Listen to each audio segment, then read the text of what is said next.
Good evening, Dada. It was a wonderful session, and the presentation led me to know more about the subject that you have already spoken. It's kind of more of extension of Shongita's question. It takes definitely. I'm totally with you. It takes lots of time to create a culture with the new recruits. What I personally think I want to ask, because although it takes lots of time to understand. On the to discuss on this topic, like the value system, like we are working on a specific subject called sustainability and everything. When there are new recruits, like the talents, firstly might be if there are talents, they might be looking for, say, sometime for the perks.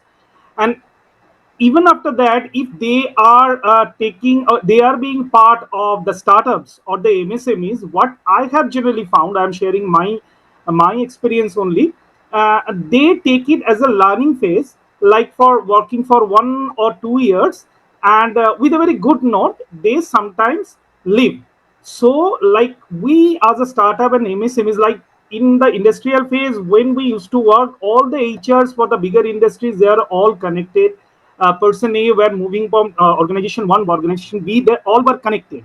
But for the MSMEs and startups, we don't have that much HR system with us, and we're not connected, so we are not getting in touch of the right talents. People will be there.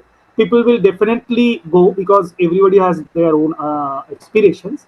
So, what is your experience? How you have found to tackle this problem? Like the MSMEs, the startups will be emerging out, and they will definitely look for new talents. Hmm. I just want to know your experience as you were working long with number of case studies and organizations.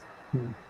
Interestingly, it's a very good question that you put up. This is exactly what many founders are trying to cope up with nowadays. Because what happens is, in a startup, in a chaotic scenario, we cannot have all systems in place which will work wonders. So that can never happen. What happens is, obviously, you have to first figure out why you are recruiting that person, for what role.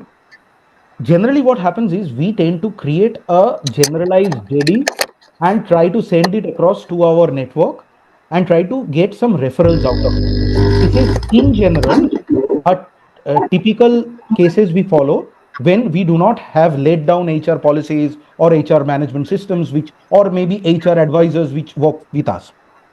And what happens is, from that, if somebody is there, we try to force fit into the JD, and this is how the recruitment happens.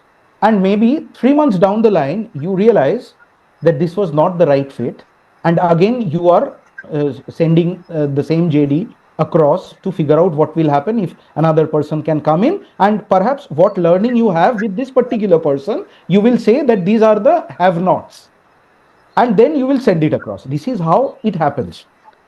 Now if you look at this entire scenario, this is again, you are taking a very ad hoc approach. What happens is, you must be knowing which are the organizations, which are the educational institutions which are working towards this particular field, which are the other startups from where they are actually getting these recruits. Can you actually go and have a word with them? Many educational institutions are nowadays open to actually open up to startups to actually give them an opportunity to present about their work. And if there are people who want to work with that, you can actually find that. When you are actually having those discussions, you will find there, in a focused discussion, you will find maybe 1 or 2% of people who are genuinely interested in what you actually want to do. There you can actually hire for the attitude, and then the skills can be built up, because they Again, are focused and they know that you what you want to work. But what happens is, when we do not have an opportunity to interact with them, when finally we are taking an interview, we just tend to think whether they will be able to contribute through the skills. We check on their academic credentials and try to force fit them into the job, and that's where the failure happens. if absolutely.